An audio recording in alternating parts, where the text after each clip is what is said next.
Hello students, welcome back to your math classes. How are you all? I hope you all are good. So students, today we have chapter number 19, which is lines and angles. So when I say line, so a straight line, that's it. And when we have angles, so we have to study in this chapter different types of angles, which can be acute, obtuse, right? So we will discuss it later on in our chapter. First of all, we have a point. Point means a total line, or you can also say a full stop. A point is an idea which is represented by a small dot. Point has no length, breadth, height, size or shape. It only has a position. A capital letter is used to name a point. यानी कि आप यहाँ पर generally क्या समझोगे बच्चों कि we have a dot, full stop, वही आपका point है.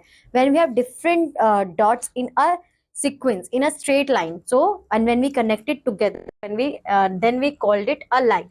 A line is a straight path. A line can extend to any length on both the sides. It has no definite length. Two arrows are marked on either end of the. यहाँ पर हम क्या समझ रहे हैं कि जो lines है हमारी, वो हम किसी भी एंड सर, उनकी कोई स्टार्टिंग और एंडिंग पॉइंट नहीं है, उनकी कोई लेंथ नहीं है, कोई ब्रेथ नहीं है, कोई डायमेंशन नहीं है. हम उन्हें दोनों डायरेक्शन से किसी भी डायरेक्शन में एक्सटेंड कर सकते हैं. Next, line segment. A line segment is part of a line. It has two ends points and has a major thing that you have to know how to differentiate between line and line segment. In line, there is no point, no starting point, no ending point, and we can extend from both the sides of line infinitely. Different types of lines. So, अब यहाँ पर हम एक रे और पढ़ लेते हैं. रे means क्या? We have only one starting point. There is no ending point, and we can extend a line anywhere. ये टोटली हमारी चॉइस है कि हम इसे कितना कंटिन्यू कर सकते हैं. ये फर्दर कहीं पे भी एक्सटेंड हो सकती है, but only in one direction. हम दोनों साइड से एक्सटेंड नहीं कर सकते. पैरेलल लाइंस का मतलब क्या होता है? When we have two lines. Lines बोला है मैंने, लाइन सेगमेंट्स नहीं बोला है. लाइन मीन्स कि जिसका कोई एंड पॉइंट नहीं है. So when we have two lines और वो एक दूसरे को इंटरसेक्ट नहीं करते. फॉर एग्जाम्पल, अगर मैं अपने हैंड्स को इस तरीके से रखती हूँ, these two lines are parallel to each other.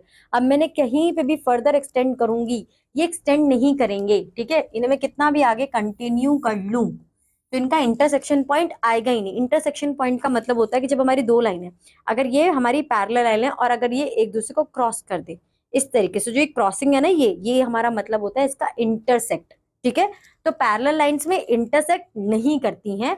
ठीक है, दिस इज कर्व लाइन. ये तो बहुत इजी है कि हमने कर्व बनाया, वो हमारी कर्व लाइन हो गई. ये थोड़ी वेवी लाइन है हमारी, ये हमारी हॉरिजॉन्टल. हॉरिजॉन्टल लाइन मीन्स कि हमारी स्लीपिंग लाइन होगी. वर्टिकल लाइन मीन्स हमारी स्टैंडिंग लाइन होगी. ठीक है, नेक्स्ट ऑब्लिक और स्लांट लाइन. ये हमारी ऑब्लिक और स्लांट लाइन है. हम अपना एड्रेस बताते हैं ना 87/1, तो हम जब ये क्या करते हैं 87/1, तो हम ये ऑब्लिक का जो साइन यूज करते हैं, तो ये हमारी थोड़ी डायगोनल वे में हमारी लाइन होगी. ठीक है, इंटरसेक्टिंग लाइन मैंने अभी आपको बता दिया था कि when two lines are intersecting to each other at a particular point, these lines are called intersecting lines. A dash has no end point. line. A dash has two endpoints. Line segment. A dash has only one endpoint. Ray. So बच्चों, ये आपको हमेशा classify, आप identify कर सको, classify कर सको among रे, line and line segment. So always understood these points. Okay, so which of the following has a definite line? Straight line, line segment, ray. So I already explained you line segment. Measure the following lines using या scale. तो आपको क्या करना है, अपना scale लेना है, lines को मेजर करना, फिर वो मेजरमेंट आपको यहाँ पर मेंशन करनी है. यहाँ पर इस वाले केस में आपको क्या करना है कि आपको 8 सेंटीमीटर की with the help of your ruler आपको एक लाइन क्रिएट करनी है. Identify the following lines and write their name. तो this is a curved line, this is a wavy line, this is a vertical line, and this is these are the intersecting lines. तो बच्चों, इसे भी क्यों छोड़ रही हूं मैं, इसे भी मैं ही बता देती हूँ. ये आपकी ओब्लिक लाइन है. Okay, next, angles. The inclination between two line segments intersecting at a point, it's called an angle. यानी कि जब हमारे दो लाइन सेगमेंट एक पर्टिकुलर पॉइंट पर इंक्लिनेशन यानी कि जॉइंट होती है, आप इस तरीके से कह सकते हो, तो यहाँ पर हमारा एक एंगल बनता है. ये जॉइंट है, इसे आप क्या बोलते हो? आप इसे वर्टेक्स बोलते हो. And these two are your arms, and जो इनके बीच में जो स्पेस ऑक्यूपाइड हो रहा है, ये आपका रिफर होता है as angle. So P Q and Q are arms and the Point Q is called vertex of an angle. The unit for measuring angles is degree. Measuring of angles, कि हम angles को कैसे measure करते हैं? So for measuring an angle, you have a protector, or you can also say it a D. क्यों बोलते हैं D? क्योंकि ये D के शेप में होता है. बाकी जो इसका नाम है, that is a protector. तो total number of degree in a half circle protector is 180 degree. तो आप यहाँ पे 0 से जा रहे हो और 120 तक आ रहे हो, यानी कि आप यहाँ पर कितने एंगल्स को मेजर कर सकते हो? 0 to 180. An angle can be measured with the help of protector by placing the central point O0 of the protector on the vertex and its central line coinciding with one of the lines. Now read the protector, mark coinciding with the line, other line. The number of degrees on the protector is the measure of an angle. यानी कि आप क्या करोगे? आप अपना D लोगे कुछ इस तरीके से और यहाँ पर आप उसे प्लेस कर दोगे. ये जो वर्टेक्स है ना, आप डी को ध्यान से देखना, ये इस वाले डी में नहीं है, बट जो यहाँ पे ना स्पेस ऑक्यूपाइड नहीं होता है, यहाँ पर आपकी एक स्ट्रेट लाइन आ रही होगी इस तरीके से. वो स्ट्रेट लाइन का जो पॉइंट है वो आपको यहाँ प्लेस करना है. ठीक है, इसके यहाँ पर एग्जैक्ट आपके वर्टेक्स होना चाहिए. अब ये आपको लाइन देखनी है कि वो लाइन यहाँ से कहाँ पर आ रही है, किस एंगल पर आ रही है. आप यहाँ देखोगे अप्रोक्सीमेटली 60 तक कुछ आएगी, तो इसका मतलब आपका 60 डिग्री का एंगल होगा. Measure the given angle again.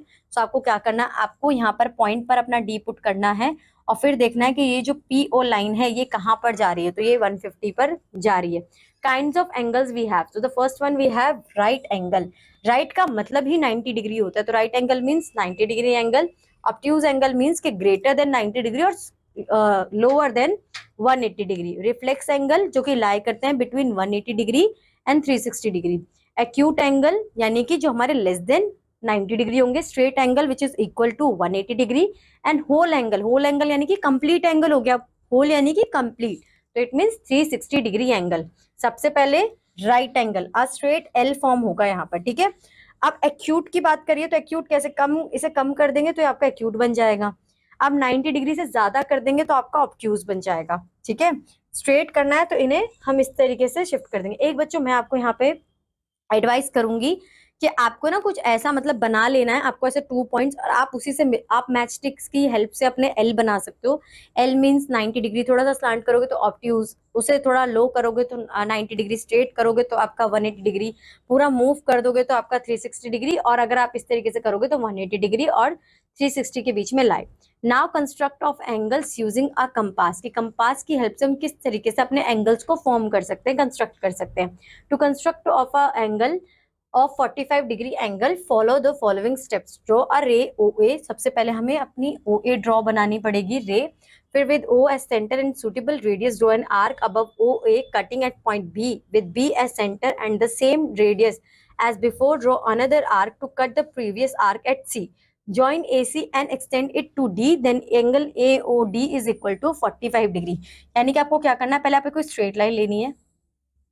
आपको क्या करना है, फिर O को अपना सेंटर कंसीडर करना है. सेंटर यहाँ पे जहां पर आपका कंपास की पिन आएगी, निडल आएगी. ठीक है, कोई भी आपकी मर्जी का कोई भी रेडियस हो सकता है. मैं आप कंसीडर करती हूँ 12 सेंटीमीटर ले रहे हो आप, 2 सेंटीमीटर आपने यहाँ पे आर्क लगा दी.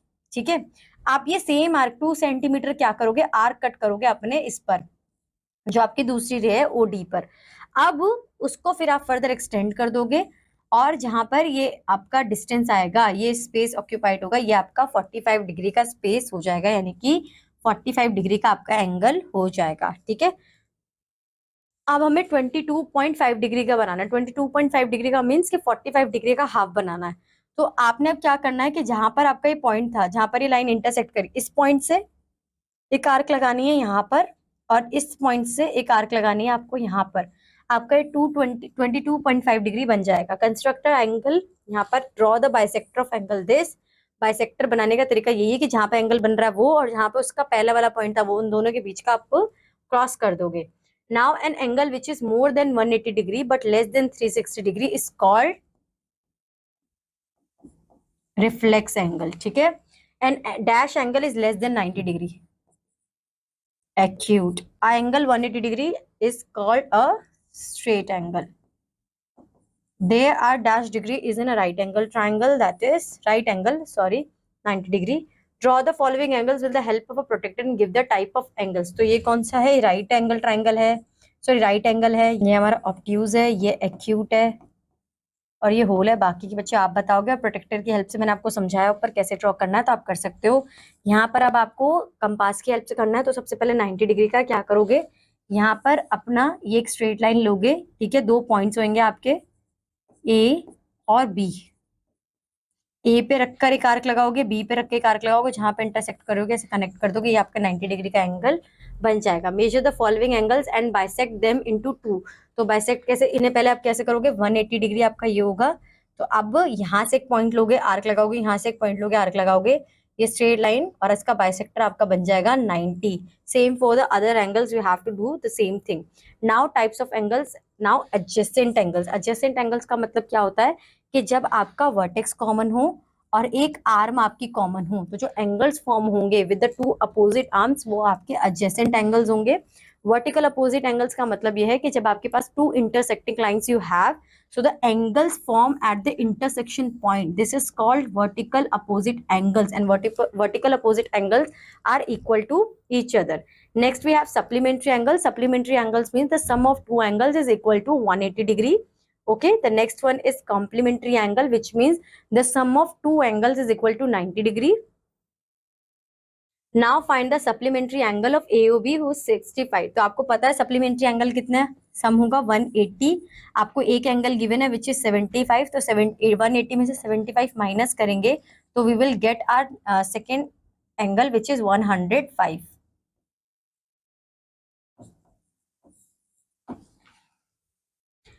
name all the pairs of angles in each of the following. तो DOB and AOC, DOB is equal to angle AOC, ये आपके हैं वर्टिकल अपोजिट एंगल्स, ठीक है।